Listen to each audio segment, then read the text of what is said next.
Underground war tank restoration. Rampur नाम के गांव में रमेश अपनी बीवी रमा के साथ रहता था। उसके पास एक जेसीबी थी और उसी पर उसका घर चलता था। पर वो जेसीबी अब बहुत पुराना होता जा रहा था। उसके दादाजी के जमाने से वो जेसीबी चल रहा था। रमेश एक दिन कहता है, लगता है अब एक नया जेसीबी खरीदना पड़ेगा। क्या कहा? नया जेसीबी? आपके दादाजी ने इसे ही खरीदने के लिए जो कर्जा लिया था वो अभी तक नहीं चुका पाए और काम भी कुछ नहीं मिल रहा है। तो फिर से कर्ज लेता हूँ जमींदार से। अरे क्या कर्जे के चक्कर में पड़ रहे हो? कोई दूसरा काम ही चालू कर दो ना। इस तरह से रमा और रमेश की बातें चल ही रही थी कि वहाँ जमींदार आता है और वो कहता है, रमेश, जंगल में जो मेरा खेत है वहाँ एक कुआं बनाना है। जेसीबी लेकर आना और अपना काम करना। पर जमींदार जी, वो जगह तो बंजर है ना, तो फिर वहाँ पर कुआं कैसे? अरे तुम चुप करो और जो कहा है वो करो, नहीं तो कर्जा वापस कर दो, फिर कुछ नहीं कहूंगा मैं।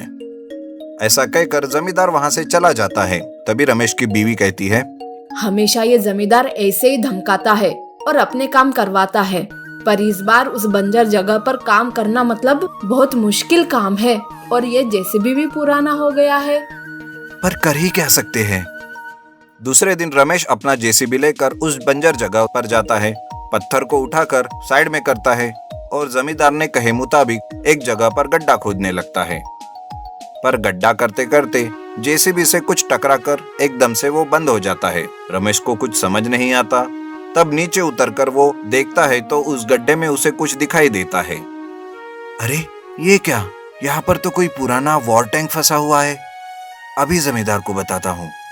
पर तभी गड्ढे में से वो वॉर टैंक बोल पड़ता है, रुक जाओ रमेश, उस लालची जमींदार को कुछ मत कहो। ये क्या? तुम बोल सकते हो? हाँ, क्योंकि मैं एक मैजिकल वॉर टैंक हूँ और तुमने अगर मेरी मदद की तो मैं तुम्हारी मदद करूंगा। बस मुझे यहाँ से निकालो और मुझे रिस्टोर करके नया बना दो, फिर तुम्हारी सारी मुसीबतें दूर हो जाएगी। पर मेरा जेसीबी तो खराब हो गया। रिस्टोरेशन के लिए अब इतने पैसे नहीं है। एक बार फिर से कोशिश करके देखो रमेश। ये सुनकर रमेश अपना जेसीबी ऑन करता है तो वो ऑन हो जाता है और काम करने लगता है।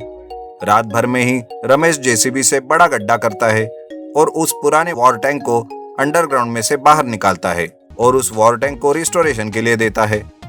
रिस्टोरेशन के लिए रमेश अपनी पत्नी के कुछ गहने बेच देता है और बाद में वो वॉर टैंक को चमकाने लगता है। तब रमेश उस वॉर टैंक से कहता है, मैंने तो तुम्हारा काम कर दिया, अब जमींदार को पता चलेगा तो मैं क्या करूंगा? तुम परेशान मत हो, मैं सब संभाल लूंगा। ऐसा कहकर वॉर टैंक रमेश के जेसीबी को ठीक करवाता है। रमेश को बहुत सारा रुपया देता है। रमेश जिससे अपनी बीवी के लिए नए नए गहने खरीदता है। जब ये बात जमींदार को पता चलती है तब वो रमेश के घर उस वॉर टैंक को लेने के लिए आता है और कहता है, सुन रहे रमेश, ये वॉर टैंक मेरी जगह से निकला है और तुमने मुझे एक बार भी नहीं बताया।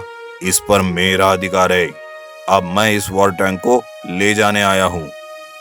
जमींदार की ये बात सुनकर वॉर टैंक कहने लगता है, अरे लालची जमींदार, मैं तुम्हारी प्रॉपर्टी नहीं हूँ जो तुम मुझे ले जाने आए हो।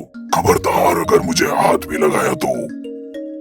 ये सुनकर भी जमींदार बिल्कुल नहीं रुकता और वो अपने आदमी से कहता है और उसके आदमी वॉर टैंक को ले जाने के लिए जैसे ही उस पर बैठने की कोशिश करते हैं, वॉर टैंक तोप से गोले दागने लगती है।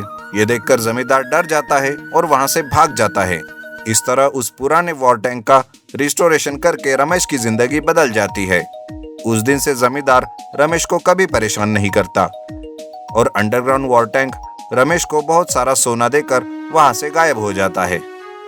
Food challenge. कृष्णापुर नाम के गांव में रामू और सोनू नाम के दो दोस्त रहते थे। वो दोनों अच्छी तरह से पढ़े लिखे और बुद्धिमान थे, लेकिन उन्हें सही नौकरी नहीं मिलने की वजह से वो खाली घूमा करते थे।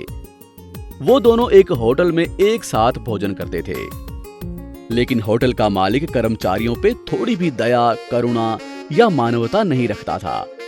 वो उन्हें ठीक से खाना भी नहीं देता था और गधों की तरह काम करवाता था।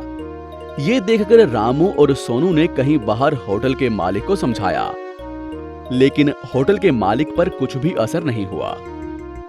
क्या साहब, इतना बड़ा होटल चला रहे हो, लेकिन ये काम करने वाला लड़का बहुत मासूम है, उससे हर रोज इतना काम करवाते हो और उसे वक्त पर खाना भी नहीं देते हो। बचा हुआ खाना फेंकने की बजाय इसे भी तो दे सकते हो ना। आप उसकी तरफदारी मत कीजिए, मैं उसे उचित खाना देता हूँ, क्योंकि वो मोटा होकर कुछ भी काम नहीं करेगा।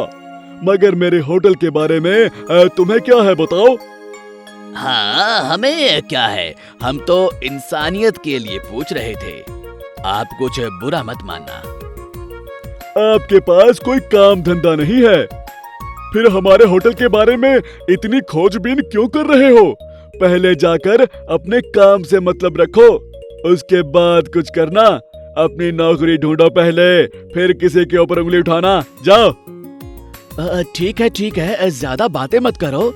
हम जानते हैं कि हमें अपनी नौकरी कैसे हासिल करनी है। हमें आपकी मुफ्त की सलाह की आवश्यकता नहीं है। देखा, सच बोला तो चुप गया ना। वैसा ही होता है, जब बात खुद पे आए तो गुस्सा तो आता ही है। तो मेरे बारे में क्यों बात कर रहे हो? मुझे गुस्सा नहीं आएगा क्या? रामू और सोनू होटल के मालिक को किसी भी तरह सबक सिखाने के लिए एक फूड चैलेंज के बारे में सोचते हैं। अरे सोमू, हम शर्त लगाएंगे कि इस होटल में कौन ज्यादा खाना खाएगा। हम दोनों में से जो हारेगा उसे होटल के मालिक के पास एक दिन काम करना होगा। हाँ, ठीक है, मुझे ये शर्त मंजूर है। हेलो होटल के मालिक साहब, आप ही हमारे फूड चैलेंज के न्यायाधीश बनिएगा, ठीक है ना? ठीक है साहब, जितना खाना है खाओ, लेकिन पैसे देकर जाना। तुम्हारे पैसे कहाँ जाएंगे साहब? उन दोनों की बात सुनकर होटल का मालिक मन में सोचता है, मासूम बेवकूफ, वे दोनों शर्त लगाकर मेरा फायदा ही कर रहे हैं। कैसे पागल लोग हैं। और जो हारेगा वो मेरे होटल में एक दिन काम करने की शर्त रख रहे हैं। इस तरह से भी मेरा ही फायदा है।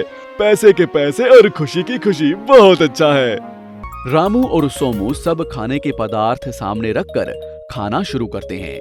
वो बहुत देर खाने के बाद खाना ना खा सकने की वजह से एक दूसरे को कोसना शुरू करते हैं। अरे बासी मुंह वाले, मैं जीत गया रे। अरे भुलक्कड़ साले, मैं जीता रे। तू खाया चींटी जितना, मैं खाया हाथी जितना। अरे पागल साले, मैं ही ज्यादा खाया रे। तेरी आंखें कमजोर हुई हैं क्या? मैं ही जीता हूँ। अरे भाई, अब कौन जीता है ये छोड़ दो, लेकिन मेरे पैसे दो स्वामी। कौन से पैसे साहब? तुम्हारे होटल का बचा हुआ खाना खा के हमारा पेट बिगड़ गया है। अब मैं उल्टी करूंगा तो तुम ही ले लेना। तुम्हारा बकवास खाना मुझे क्यों रे भाई? मेरे दोस्त ने बकवास शर्त लगाई, मैं भी हाँ में हाँ बोल दिया, बस उतना ही। अच्छा ठीक है, तुम्हारा बिल मैं भरूंगा। तो क्या मैं पागल हूँ? रैस्कल, मैं ही भरूंगा। मैं ही भरूंगा? तू कौन है रे बिल भरने के लिए? मैं कौन हूँ बोलता है क्या? कल तुम्हें इसी होटल में मैं ही लाया था। अरे भाई भाई भाई, कोई तो मेरा बिल दे दो यार, तुम्हें पुण्य मिलेगा। तो ठीक है सोमू, तो इतना दुखी क्यों हो रहा है? तू ही बिल भर दे। मेरा क्या जा रहा है, तू ही बिल भर दे। मेरे पास पैसे नहीं हैं। पेट भर लिया और बोलता है बिल भर। मैं क्यों भरूं? अभी तो बोला था ना कि मैं बिल भरूंगा। जो भी मन में आए वो बक रहा है। तेरा दिमाग खराब हुआ है क्या? पागल वागल हो गया है क्या? क्या बकवास कर रहा है? जो मन में आए बोल रहा है। इस तरह से कहते हुए रामू और सोमू मारपीट करना शुरू कर देते हैं। उस झगड़े में दोनों मिलकर होटल के मालिक के ऊपर गिरने से एकदम से होटल का मालिक मर गया रे कहकर चिल्लाने लगता है। दोनों मिलकर होटल का सामान एक दूसरे पर फेंकना शुरू कर देते हैं। होटल को युद्ध भूमि जैसा बनाने से उस होटल का मालिक ऐसा कहता है, अरे साहब साहब साहब, दोनों झगड़ा मत कीजिए साहब, झगड़ा मत कीजिए। आप बिल मत भरिए साहब, जाइए जाइए, आप दोनों मेरे होटल से निकल जाइए। बस करिए साहब, मैं आपके आगे हाथ जोड़ता हूँ, पैर जोड़ता हूँ, सब कुछ जोड़ता हूँ। मालिक, मेरे होटल को छोड़कर चले जाओ साहब, प्लीज प्लीज साहब, मेरे होटल को छोड़ दो रे, होटल को छोड़ दो। ठीक है रे, ये इतना दुखी हो रहा है तो हम चलते हैं इधर से, चलो। ठीक है, तेरी मर्जी, चलो चलते हैं। ये कहते हुए वो दोनों वहां से चले जाते हैं। और झगड़े का अंत हो जाता है। उन दोनों ने ऐसा क्यों किया, मालिक को समझ में आ जाता है। इस तरह वो अपने होटल में काम करने वाले सभी लोगों से मिलजुल कर रहने लगता है। आपको हमारी ये कहानी कैसी लगी, हमें कमेंट बॉक्स में जरूर बताएं। और यदि आप ऐसी ही और भी कहानियां सुनना चाहते हैं तो हमारे चैनल को